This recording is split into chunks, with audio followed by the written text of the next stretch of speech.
बरं, आमच्या घरात आमच्याच पोराला मी गाढवाशिवाय बोलवतच नाही. आपलाच आहे बाबा तरी गाढवा म्हणतो. तुम्हाला माहिती आहे महाराष्ट्रातल्या 62 घाट रस्त्यांचे शोध गाढवानी लावलेत. गाढवात एक अलौकिक गुण आहे.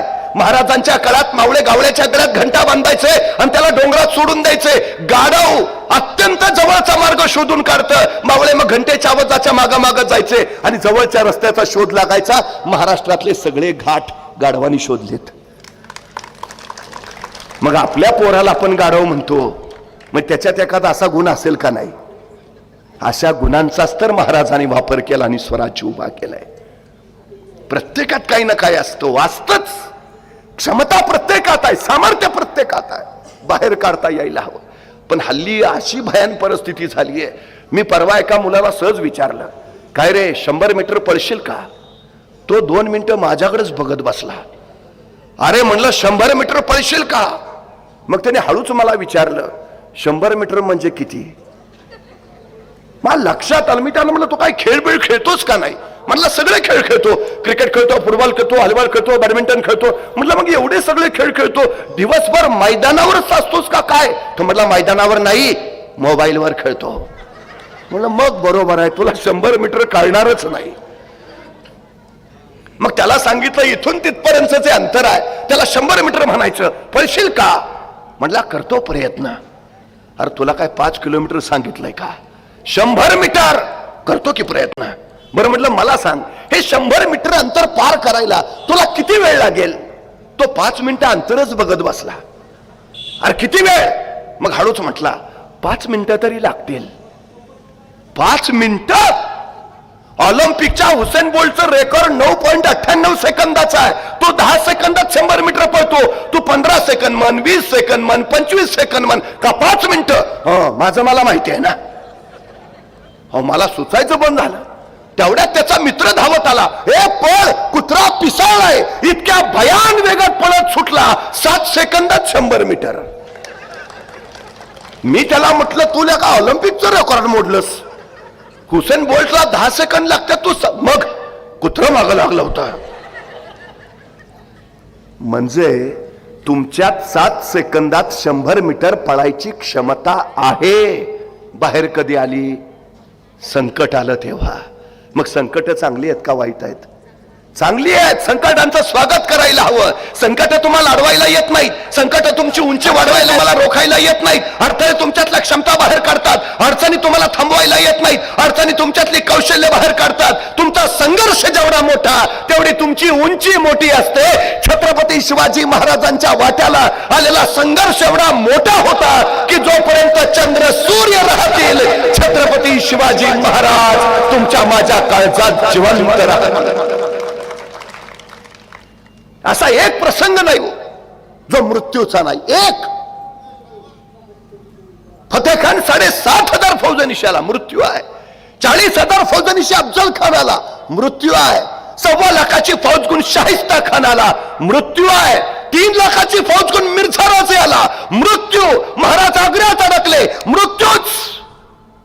तरी प्रत्येक प्रसंगात महाराजांनी मृत्यूवर मात केली. प्रत्येक प्रसंगात.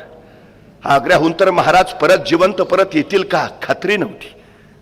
पण परत येऊन महाराजांनी सुवर्ण सिंहासन उभा केलं. परत येऊन संपलं वाटत असताना राखेतनं कशी भरारी मारायची हे छत्रपती शिवाजी महाराजांकडनं शिकायचं. सगळ्यात महत्वाचं 5 जून द्वादशी उजाडली. रायगड गुड्याने उभारला, फुलांनी सजला, तोरणं बांधली गेली. असंख्यांच्या बलिदानाचं समर्पणाचं महान मंगल फळ आज सत्यात उतरत होत. ज्येष्ठ शुद्ध त्रयोदशी मराठी माणसाच्या मनातला प्रचंड मोठा दिवस. मराठी अस्मितेचा, मराठी स्वाभिमानाचा. सूर्योदयाला 3 घटिका कमी असताना महाराजांच्या राज्यारोहणाचा मुहूर्त होता. सायंकाळ झाली आणि राज्याभिषेकाच्या अभिषेक पर्वाला सुरुवात झाली. मंडप वेदीतल्या आसंदीवर महाराज आरोहण करते झाले. पाठोपाठ महाराणी सोयराबाई, युवराज संभाजीराजे स्थानापन्न झाले. अष्टप्रधान मंडळाने आपापल्या जागा घेतल्या. पूर्वेला तुपाचा सुवर्ण, दक्षिणेला मोराचा कलश घेऊन सरसेनापती हंबीरराव मोहिते खडे झाले. अष्टदिशांना अष्टप्रधान उभा राहिले. अभिषेक सुरू झाला. त्याच वेळी महाराजांचं लक्ष दक्षिणेला उभा असणाऱ्या सरसेनापती हंबीररावांकडे गेलं. राज्याभिषेकाच्या काही दिवस आधी हंबीरराव मोहिते सरसेनापती झाले होते, पण त्यांच्या अगोदर होते ते सरसेनापती प्रतापराव गुजर. आणि महाराज प्रतापरावांच्या आठवणीनं क्षणभर व्याकुळ झाले. प्रतापराव, या प्रसंगी तुम्ही असायला हवे होता प्रतापराव.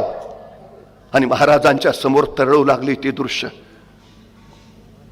शाहिस्ता खान मारल्यानंतर मिर्झा राजा जैसे स्वराज्यावर चाल करून आला. मिर्झाला माहिती आहे राजांचा जीव गडात नाही, किल्ल्यात नाही, प्रांत प्रदेशात नाही. राजांचा जीव आहे तो इथल्या रयत येत. आणि या मिर्झानं रयत छळायला सुरुवात केली. गावाच्या गावात आली, खुल्याम कत्तल्या रमल्या. आक्रोश किंकाळ आरोळ्या, रक्ताच्या चिळकण्या, मृतांचा ढीग, प्रतांच्या काच, यातनांचा कल्लोळ उडाला. आणि राजे व्याकुळले. राज्य कुणासाठी? रयतेसाठीच ना. मग रयतच वाचत नसेल तर राज्य वाचून काय उपयोग? आणि राजे आले ते थेट मिर्झाकडे. मिर्झा, थांबवा हा रयतेचा छळ, थांबवा ही जुमखोरी. तसे मिर्झा म्हणाले, राजे हा छळ थांबवणं तुमच्याच हाती आहे.